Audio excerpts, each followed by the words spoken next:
Diapo, Christelle.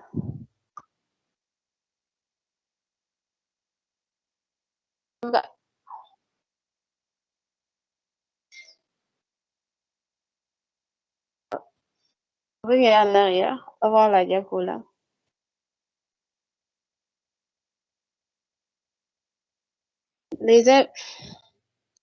Les insertions qui correspondent à un segment de chromosome inséré dans un autre chromosome ou dans une autre région du chromosome.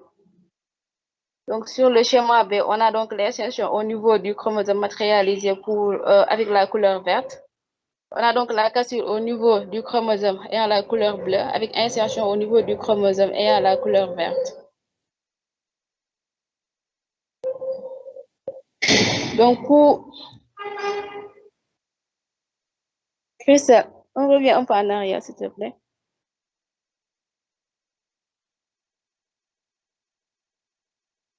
C'est au niveau des inversions.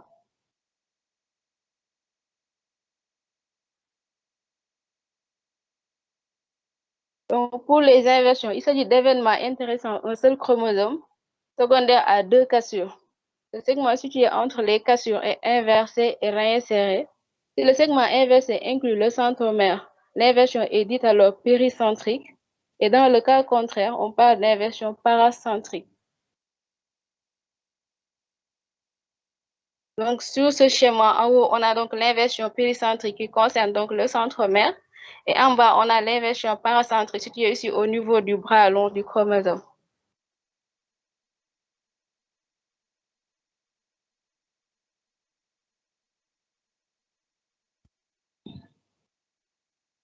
Diapo.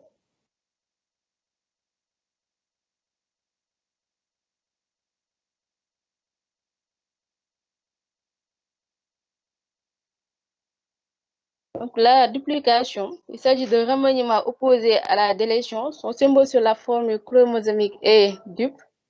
Celle-ci peut être inversée si le fragment chromosomique dupliqué est dans le sens inverse ou en tandem si le fragment dupliqué est dans le même sens. Donc, matérialisé sur le schéma qui se situe à droite.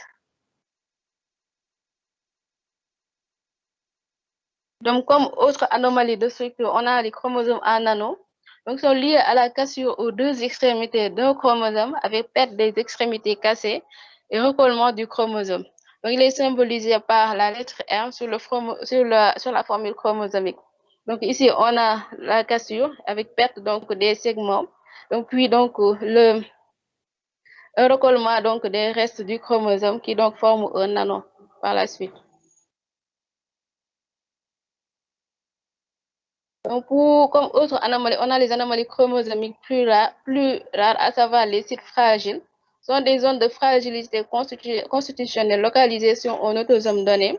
Donc, ces zones de fragilité se transmettent comme un caractère dominant et non pas d'effet phénotypique connu.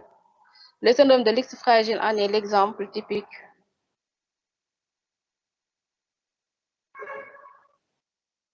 On a aussi la disomie uniparentale. Les disomies uniparentales se définissent par la présence chez le même individu de deux chromosomes homologues issus d'un même parent.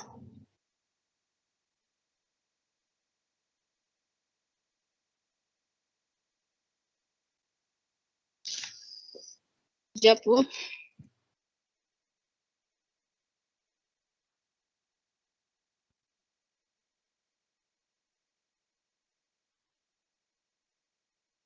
Diapo.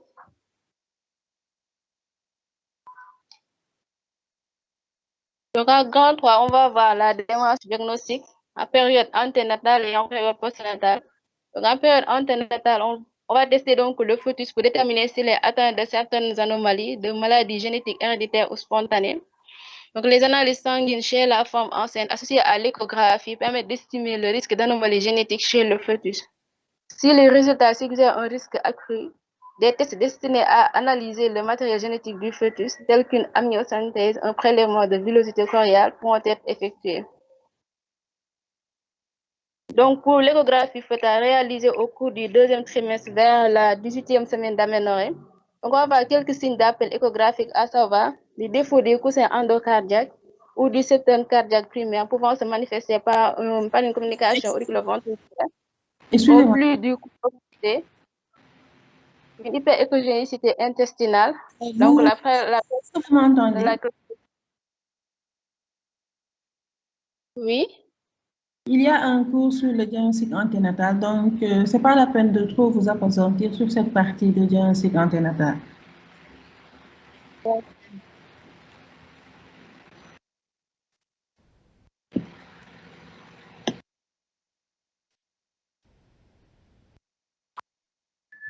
Donc, pour les différents exemples des aberrations chromosomiques, par rapport aux anomalies de nombre, on a la trisomie 21 ou Down syndrome, qui est liée à la présence de chromosome 21 surnuméraire, donc qui représente 90 à 95% d'origine maternelle. Donc, à la clinique, on a une dysmorphie crânio-faciale avec donc un crâne petit et rond, un occiput plat, la nuque qui est courte, plate et large avec un excès de peau, des oreilles qui sont petites. La racine du nez est aplatie. On a des fentes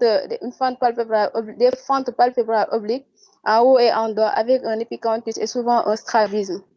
Il y a donc présence de taches de Bridgefield.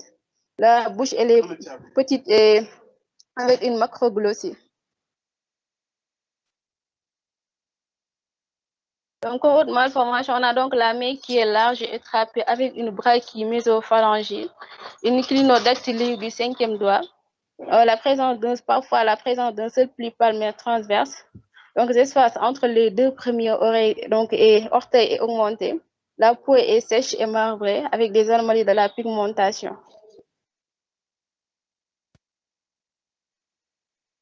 Donc ici, on a quelques images des malformations qu'on avait vues tout à l'heure. Avec donc à gauche la selle nasale qui est aplatie, des yeux qui sont dirigés vers le haut. Donc ici, on a surtout les plis du corps qui sont rebondants chez un nourrisson atteint donc de la trisomie 21. À droite en haut à droite, on a donc la présence d'un seul pli palmaire transverse et donc les taches de Bridgefield en bas.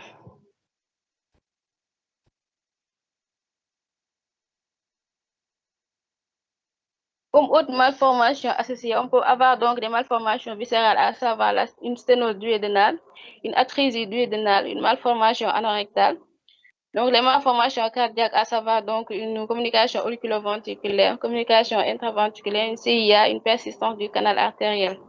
Les malformations oculaires, à savoir donc la cataracte congénitale,